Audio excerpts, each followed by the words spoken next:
on South Africa put up that photo. Father, how refreshing to see that something like this can happen in Africa.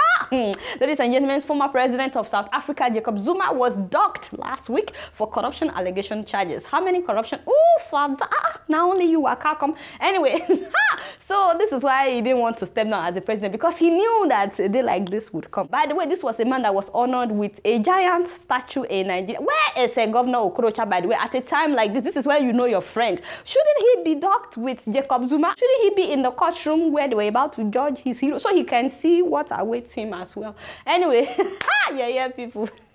Now, Nigeria needs to learn from South Africa with this kind of development, and also from South Korea, where a former president has been jailed for corruption, as well as Brazil, despite the fact that former President Lula was the one that transformed Brazil for good. Within 8 years, the man changed Brazil.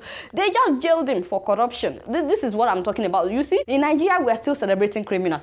Father, when the rest of the world is moving forward, even the criminals that EFCC confirmed that this one, now criminal, we are still celebrating them. EFCC confirmed that former Rivers State Governor Peter Odili stole 100 billion naira. No be so? The man got perpetual injunction, so he cannot be prosecuted. Till today, they didn't do anything. EFCC also said that Alimadu Sheriff stole 300 billion naira. Till today, the man is walking around with about 200 soldiers. You think they don't know where he lives? Of course they know where he lives. Look at former Governor James Ibori Ogribo of Africa. Last week, the Ijaw people made him a chief.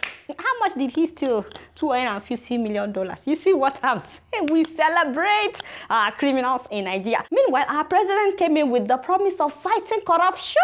Corruption will have no place, and the corrupt will not be appointed into my administration. Stop playing that video if you don't want me to come after you. But more than 3 years later, they've not been able to jail any corrupt politician, despite the fact that all these other countries, South Korea, Brazil, they are not as corrupt as Nigeria. Why? You know, we used to be better than South Korea, and we used to be better than Brazil. We cannot move forward in Nigeria if we continue to celebrate corruption. But you guys don't know much. Guess what? I'm just keeping it real.